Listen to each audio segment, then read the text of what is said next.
नमस्कार दोस्तों, welcomes to easy math with Yogi sir. Last video में मैंने आपके लिए अवकल समीकरण की कोटि और अवकल समीकरण की घात से संबंधित कुछ क्वेश्चन कराए थे और अवकल समीकरण की कोटि एवं अवकल समीकरण की घात निकालना आपको सिखाया था, जिसमें मैंने आपको महत्वपूर्ण नोट भी लिखाए थे।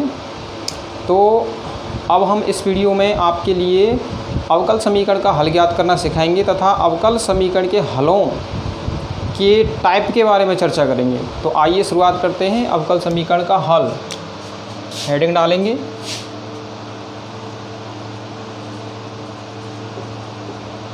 अवकल समीकरण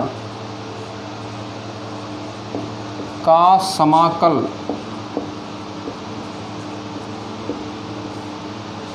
अवकल समीकरण का समाकल अथवा हल।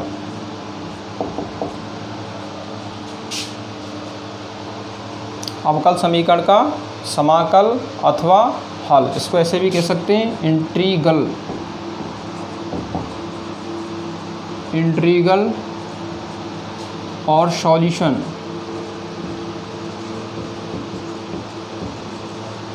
Of a differential equation.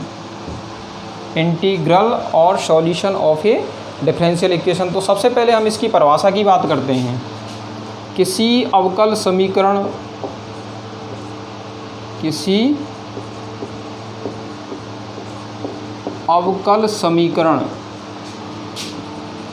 का समाकल अथवा हल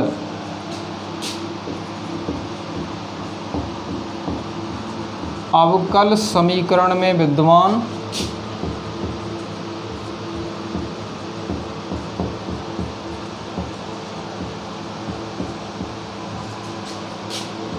अवकल समीकरण में विद्यमान चरों के मध्य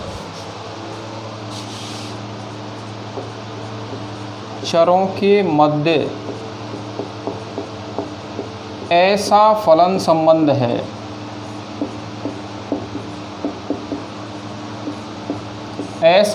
संबंध है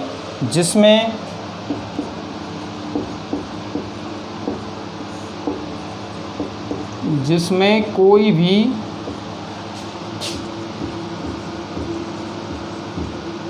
अवकल गुणांक विद्यमान ना हो। कोई भी अवकल गुणांक विद्यमान ना हो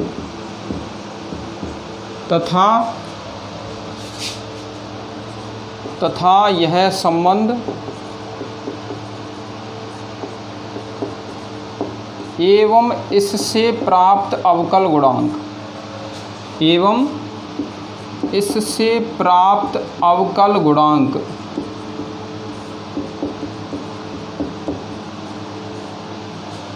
तथा यह संबंध एवं इससे प्राप्त अवकल गुणांक दिए हुए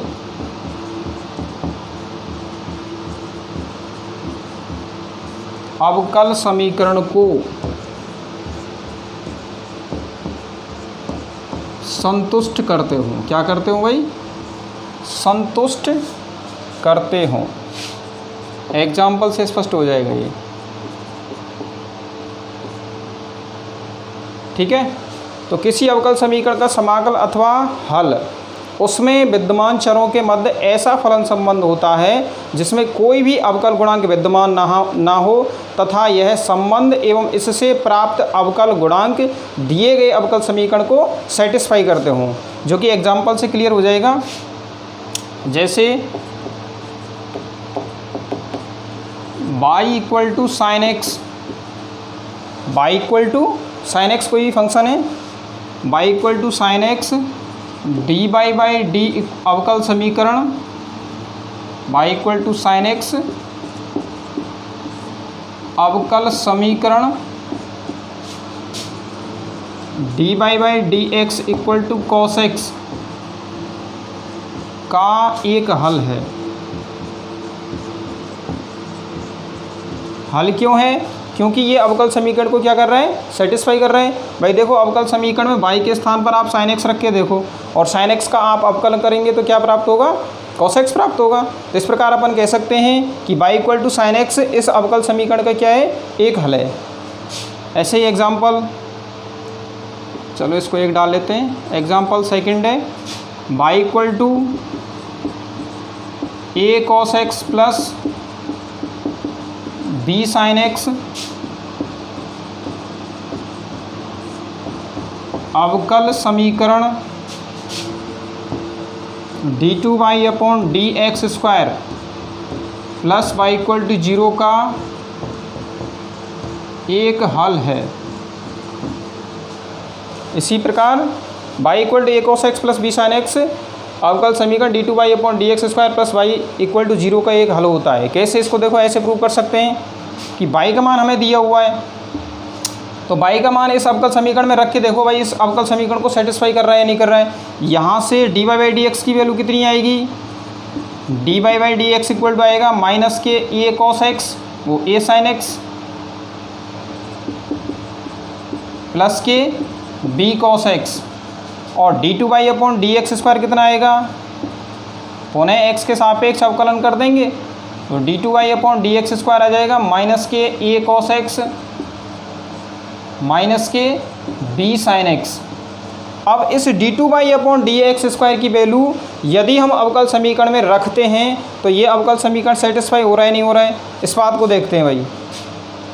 तो d2y अपॉन dx स्क्वायर की वैल्यू हमने यहाँ पे रख दी, यहाँ से देखो उठा के, तो कितना आएगा minus K a cos x और माइनस के b sin x plus y, और फिर y की वैल्यू रख देंगे तो y की वैल्यू कितनी है, a cos x plus b sin x है, और y की वैल्यू यहाँ पे a cos x plus b sin x रखेंगे तो ये माइनस वाली वैल्यू है और ये प्लस वाली वैल्यूज हो जाएंगी। तो ओवरऑल इसकी d2y upon dx square plus y का मान कितना हो जाएगा, 0 हो जाएगा। तो इस प्रकार हम कह सकते हैं कि y equal to a cos x plus b sin x अवकल समीकरण d2y upon dx square plus y equal to 0 का एक हल है। तो यहाँ तक लिखें एक बार इसको।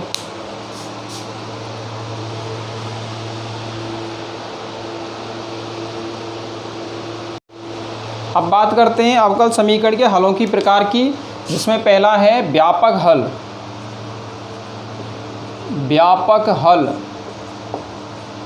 इसको बोलते हैं जनरल सॉल्यूशन,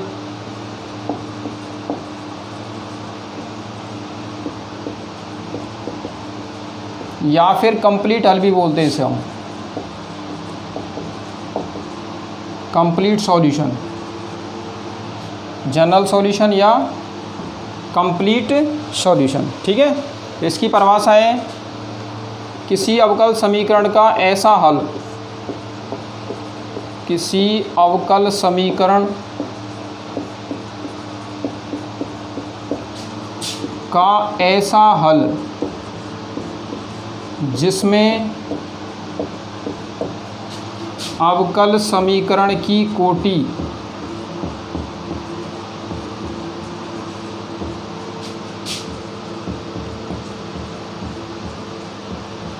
के बराबर संख्या में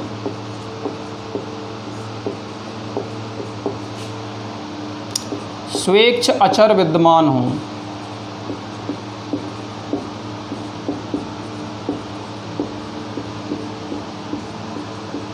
क्या कहलाता है, अवकल समीकरण का व्यापक हल कहलाता है। ठीक है ना, किसी अवकल समीकरण का ऐसा हल जिसमें अवकल समीकरण की कोटि के बराबर स्वेच्छ अचर विद्यमान हो। अवकल समीकरण की कोटि के बराबर संख्या में स्वेच्छ अचर विद्यमान हो। जैसे अवकल समीकरण की कोटि यदि 2 है तो हल में कितने स्वेच्छ अचर होंगे, 2। स्वेच्छ अचर कुछ भी मान सकते हैं आप, A B small A B किसी टाइप से आप, या पी क्यू किसी भी टाइप से आप स्वेच्छ अचर मान सकते हैं। तो अवकल समीकरण की कोटि यदि 3 है तो उसके हल में स्वेच्छ अचरों की संख्या कितनी होगी, 3 होगी। 4 है तो हल में स्वेच्छ अचरों की संख्या कितनी होगी, 4 होगी। जैसे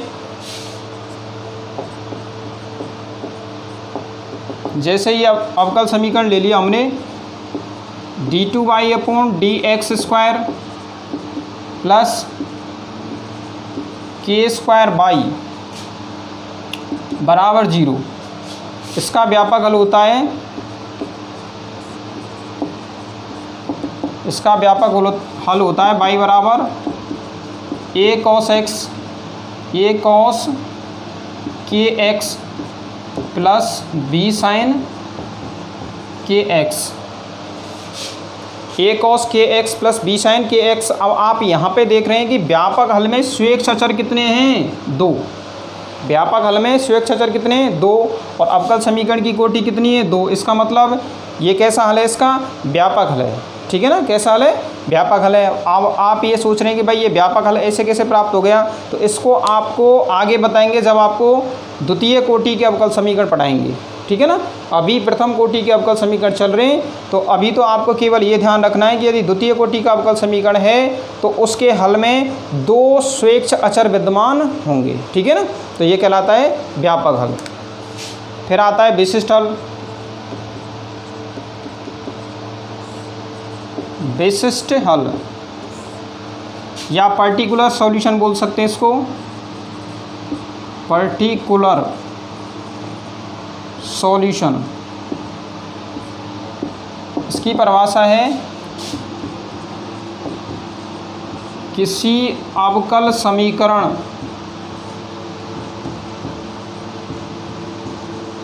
का ऐसा हल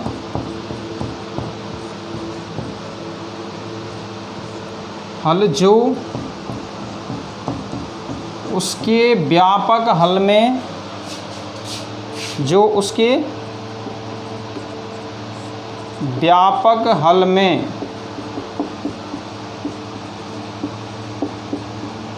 विद्यमान स्वेच्छ अचरों को, विद्यमान स्वेच्छ अचरों को विशिष्ट मान देने पर प्राप्त होता है। विशिष्ट मान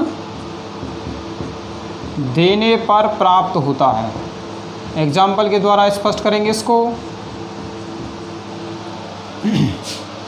देखो भाई, ये अवकल समीकरण ले लिया हमने, ये वाला, ठीक है ना। इसका व्यापक हल प्राप्त हुआ y equal to A cos K X plus B sine K X, जिसमें कि a और b क्या हैं? स्वेच्छ अचर हैं। अब इन स्वेच्छ अचरों को कोई विशिष्ट मान दे दिया जाए। जैसे आपने a इक्वल टू मान लिया 1 और b इक्वल टू मान लिया 0, तो फिर हल क्या प्राप्त होगा? y equal to cos K X plus 0, अर्थात y equal to cos K x, जो कि क्या होगा? विशिष्ट हल होगा। जैसे एग्जाम्पल, ये तो अवकल समीकरण ले लिया हमने, d2y upon D x square equal to वो plus K square y equal to 0, ये क्या ले लिया हमने? अवकल समीकरण ले लिया। अब इसका व्यापक हल, व्यापक हल हम जानते हैं, इसका व्यापक हल क्या होता है? y equal to A cos K X plus B sine K X, ठीक है ना। अब इसमें स्वेच्छ अचर आपको दिखाई दे रहे हैं। स्वेच्छ अचर का मतलब होता है अपनी तरफ से माने गए, स्वयं के द्वारा माने गए आर्बिट्रेरी कॉन्स्टेंट्स। तो a और b यहाँ पे स्वेच्छ अचर हैं।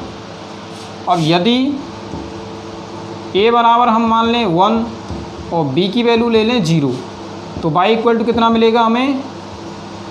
कॉस के एक्स, जो कि क्या होगा? दिए गए अवकल समीकरण का विशिष्ट हल होगा। क्या होगा? दिए गए अवकल समीकरण का विशिष्ट हल। तो ये हो गया आपका विशिष्ट हल। तो यहाँ तक लिखें पहले।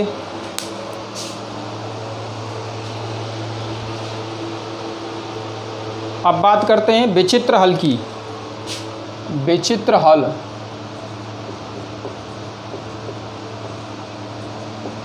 Singular solution.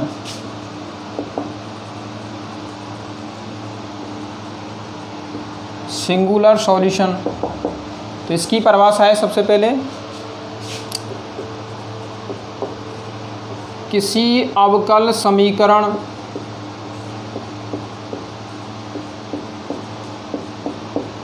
का ऐसा हल जो उसके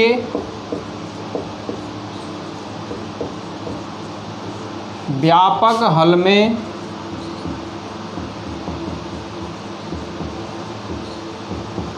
विद्यमान स्वेच्छ अचरों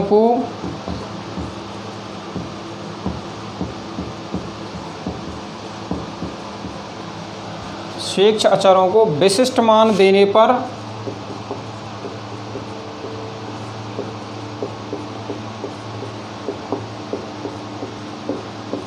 प्राप्त नहीं होता है।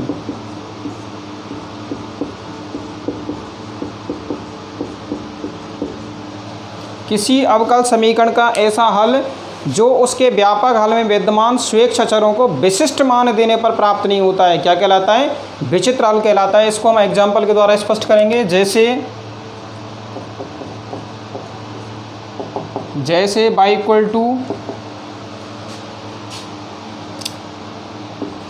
y equal to P X plus A upon P, where p equal to D Y by D X है। यहाँ पर y equal to P X plus A upon P, ये अपॉन पी परवलय Y square equal to 4ax की अवकल समीकरण है। किसकी अवकल समीकरण है भाई? ये परवलय Y square equal to 4x की अवकल समीकरण है। अब इसका व्यापक हल,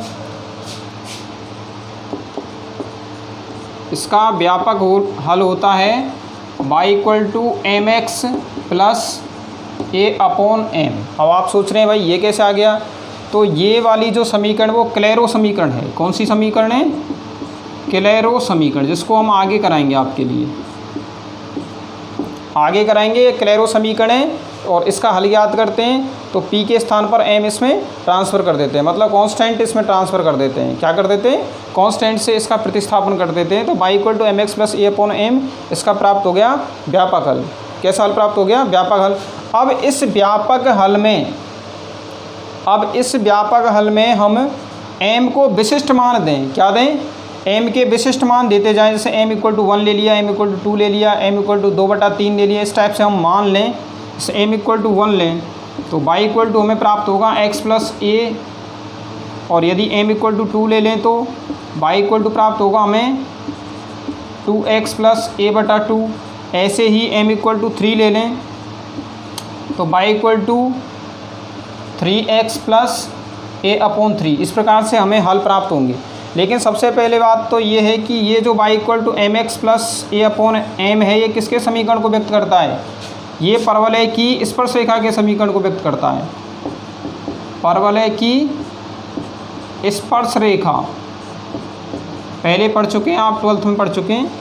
ये परवलय की स्पर्शरेखा के समीकरण को व्यक्त करता है। तो इसकी सिचुएशन ऐसे बनेगी, जैसे ये परवलय Y square equal to 4x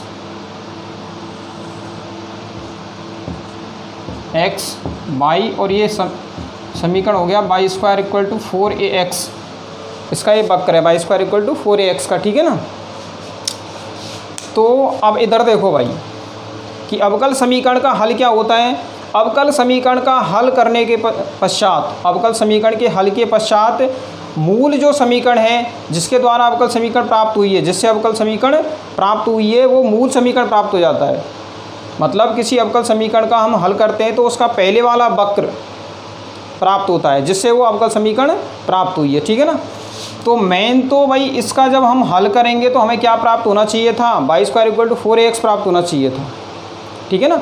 लेकिन इसके व्यापक हल में जब स्वेच्छ अचरों को मान देते हैं तो हमें विभिन्न स्पर्शरेखाएँ प्राप्त होती हैं। क्या प्राप्त हो रही हैं? विभिन्न स्पर्शरेखाएँ प्राप्त हो रही हैं। इस प्रकार से विभिन्न स्पर्शरेखाएँ प्राप्त हो रही हैं, ना कि परवलय Y square equal to 4ax। परवलय Y square equal to 4ax प्राप्त नहीं हो रहा है। इसका मतलब परवलय Y square equal to 4ax इसकी अवकल समीकरण का कैसा हल है? विचित्र हल है, जो कि इससे डायरेक्टली प्राप्त नहीं होता, ठीक है। तो ये होता है विचित्र हल। विचित्र हल को किसी भी अवकल समीकरण के व्यापक हल से डायरेक्ट प्राप्त नहीं कर सकते, ठीक है। इसलिए हम इसको क्या बोल रहे हैं? विचित्र हल बोल रहे हैं। तो यहाँ तक लिखो।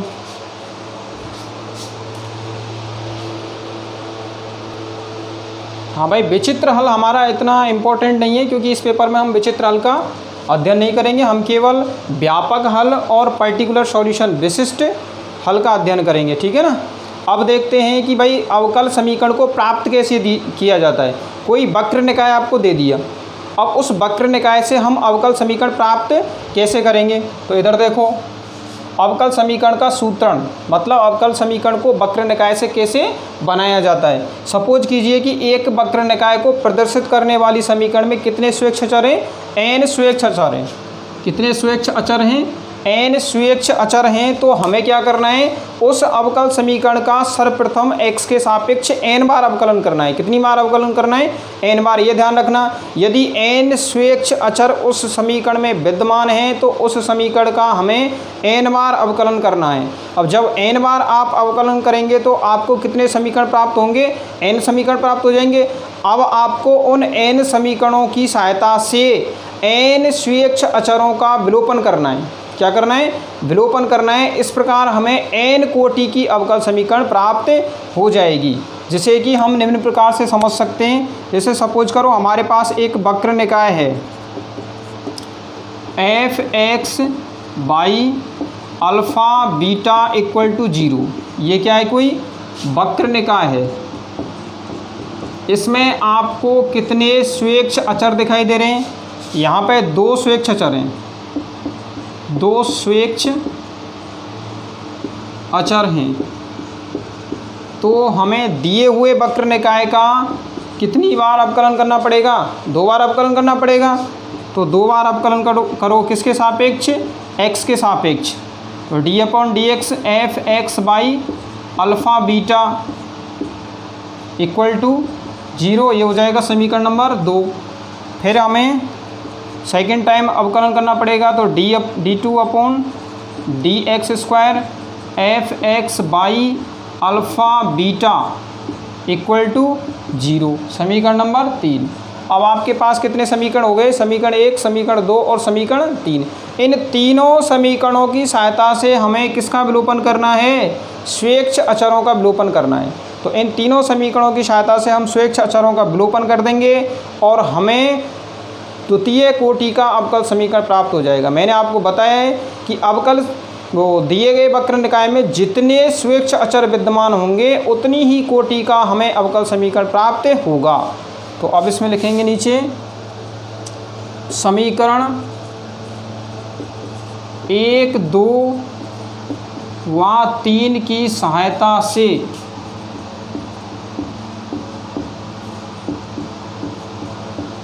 स्वेच्छ अचरों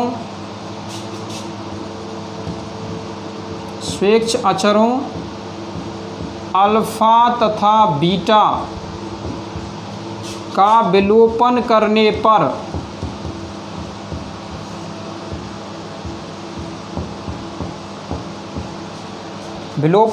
पर हमें द्वितीय कोटि की अवकल समीकरण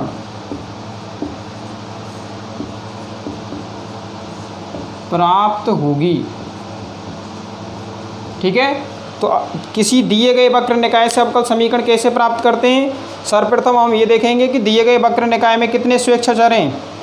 यदि 2 स्वेच्छ अचर हैं तो कितनी बार अवकलन करना पड़ेगा, 2 बार अवकलन करना पड़ेगा। इस प्रकार आपके पास कितने समीकरण विद्यमान हो जाएंगे, 3 समीकरण। ठीक है, अब तीनों समीकरणों की सहायता से उन दोनों स्वेच्छ अचरों का हमें क्या करना है, विलोपन करना है।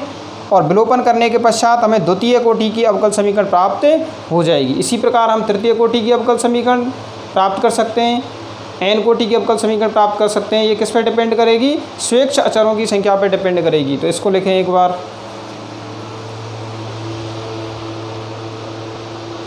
अब देखिए आपकी बुक का ही एग्जाम्पल है, एग्जाम्पल नंबर 2। वह अवकल समीकरण ज्ञात कीजिए जिसका व्यापक हल y = ax² + bx है। तो इसमें आपको कितने स्वेच्छ अचर दिखाई दे रहे हैं, 2। a और b 2 स्वेच्छ अचर हैं, तो इसका मतलब द्वितीय कोटि की अवकल समीकरण हमें प्राप्त होगी। तो अब देखते हैं भाई, मैंने आपको बताया था सबसे पहले आपको क्या करना है, x के सापेक्ष अवकलन करना है। दिया है या फिर दिया गया वक्र निकाय है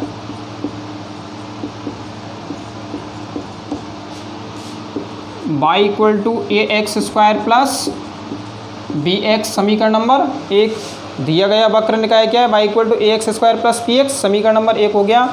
अब इसका x के सापेक्ष अवकलन करना है, तो D W R to X implies that D Y by D X मिल जाएगा हमें, D Y by D x equal to 2ax plus B, समीकरण नंबर 2।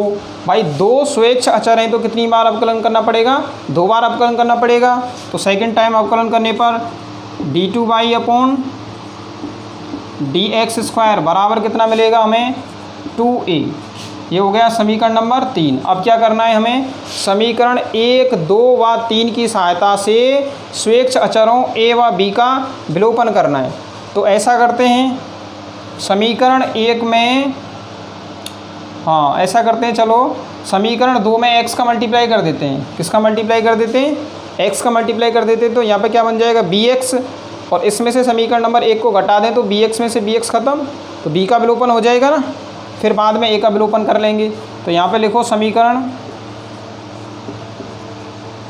2 इंटू एक्स माइनस 1 से, समीकरण 2 में x का मल्टीप्लाई करके समीकरण 1 को घटाने पर, तो स्थिति हमारी ये बनेगी, समीकरण 2 में x का मल्टीप्लाई कर रहे हैं तो यहाँ कितना आ जाएगा, implies that x D Y by D x minus Y बराबर, यहाँ पे bx बनेगा और उस bx से ये वाला bx ख़त्म हो जाएगा, और 2ax स्क्वायर में से कितना जाएगा, ax स्क्वायर, तो कितना बचेगा, ax स्क्वायर बचेगा, ax स्क्वायर। समीकरण नंबर इसको 4 दे सकते हैं। अभी हमें किसका विलोपन करना है, अब हमें a का विलोपन करना है। तो इसके लिए क्या करेंगे भाई, a का विलोपन करने के लिए ऐसा करते हैं, समीकरण नंबर 3 में भाई यहाँ पे कितना आ रहा है, ax स्क्वायर आ रहा है, तो यहाँ पे एक्स स्क्वायर का मल्टीप्लाई कर देते हैं। किसका मल्टीप्लाई कर देते हैं, एक्स स्क्वायर का मल्टीप्लाई कर देते हैं। तो ये कितना बन जाएगा, 2ax स्क्वायर। तो यहाँ भी हमें कितना बनाना पड़ेगा, 2ax स्क्वायर बनाना पड़ेगा। तो इसके लिए समीकरण नंबर 4 में 2 का मल्टीप्लाई कर देते हैं और फिर समीकरण 3 में से समीकरण 4 को घटा देते हैं। तो अब समीकरण 3 इंटू एक्स स्क्वायर माइनस समीकरण 4 में किसका मल्टीप्लाई करेंगे, 2 का। तो implies that left hand side में देखो आप, यहाँ पे कितना हो जाएगा, एक्स स्क्वायर का मल्टीप्लाई होगा तो x square d two Y upon D x square, x square d two Y upon D x square minus, घटाएंगे तो माइनस के यहाँ पे आएंगे, माइनस के 2x d Y by D x, minus के 2x d Y by D x, और ये माइनस माइनस हो जाएंगे प्लस 2y, तो प्लस के 2y। और राइट साइड में देखें तो राइट साइड में यहाँ देखो 2ax स्क्वायर है, और यहाँ भी राइट साइड में कितने हो जाएंगे, 2ax स्क्वायर, तो राइट साइड में 0 हो जाएगा। तो इस प्रकार से आपको अवकल समीकरण प्राप्त हो जाएगी। तो लिखो इसको, आसान क्वेश्चन है, बिल्कुल आसान क्वेश्चन है।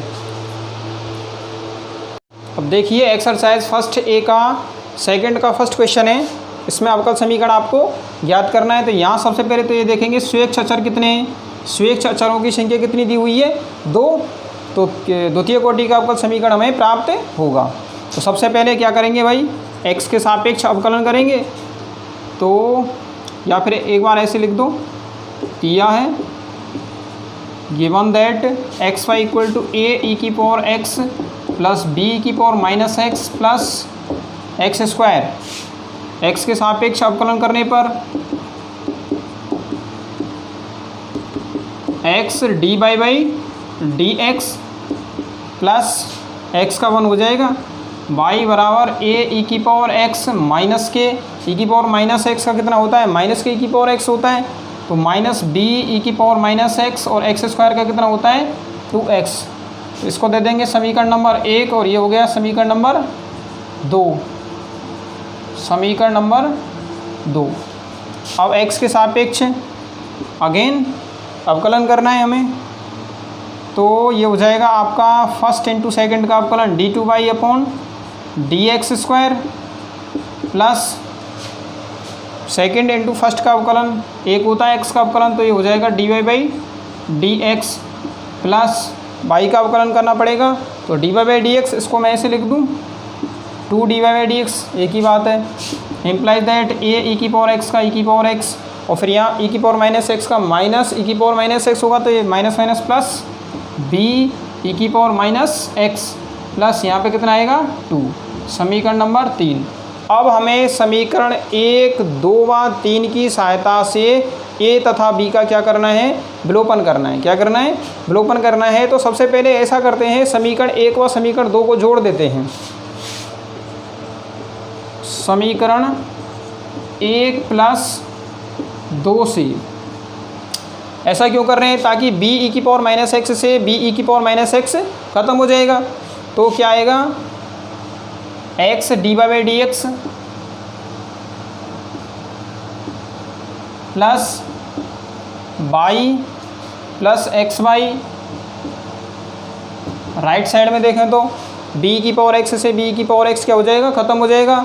तो ये कितने आ जाएंगे 2a e की पावर x, ठीक है, plus 2x plus X square. तो इसको ऐसे लिख दो एक्स स्क्वायर प्लस 2x, ये हो जाएगा समीकरण नंबर 4। अब हमें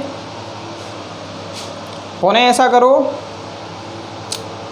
ऐसा करते हैं, हाँ, समीकरण 2 और समीकरण 3 को जोड़ लेते हैं, ताकि यहाँ से भी b की पावर x से b की पावर x ये माइनस ख़त्म हो जाएगा, और क्या बचेगा 2a e की पावर x बचेगा। फिर इसमें से इसको घटा देंगे तो a भी ख़त्म हो जाएगा। अब समीकरण 2 प्लस 3 से, समीकरण 2 प्लस 3 से हम देखें तो क्या मिलेगा हमें, x d2 by upon D x square, x d2 by upon D x square plus 2 dy by D x plus x dy by D x plus y। और राइट साइड में ये दोनों टर्म्स क्या हो जाएंगी, ख़त्म हो जाएंगी। और ये कितने हो जाएंगे 2a e की power x plus 2x plus 2 plus 2x plus 2, और ये हो जाएगा आपका समीकरण नंबर 5। अब ऐसा करो भाई, समीकरण 4 और समीकरण 5 से हमें किसका विलोपन करना है, a का विलोपन करना है। तो इसके लिए समीकरण 5 में से समीकरण 4 को हटा दो। तो इसको मैं साइड में लिख रहा हूँ, समीकरण 5 माइनस समीकरण 4 से। तो पहले लेफ्ट साइड में देखेंगे x d2 by upon D x square, x d2 by upon D x square, और x dy by D x से ये वाला x dy by D x क्या हो जाएगा, ख़त्म हो जाएगा। और यहाँ पे क्या बचेगा, हाँ, एक y से y ख़त्म हो जाएगा।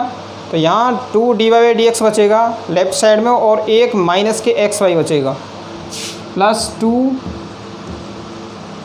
dy by D x minus के एक्स वाई, ये तो बचेगा लेफ़्ट साइड में। अब राइट साइड की बात करते हैं, तो इसमें से ये घटेगा, ये ख़त्म हो जाएगा इससे, और 2x से 2x ख़त्म हो जाएगा। तो 2 माइनस के एक्स स्क्वायर बचेगा, क्या बचेगा 2 माइनस के एक्स स्क्वायर बचेगा, 2 माइनस एक्स स्क्वायर। या फिर इसको हम ऐसे लिख सकते हैं x d2 by upon D x square plus 2 dy by D x equal to x y minus x square plus 2, जो कि दिए गए समीकरण का अभीष्ट अवकल समीकरण है। तो लिखो इसको,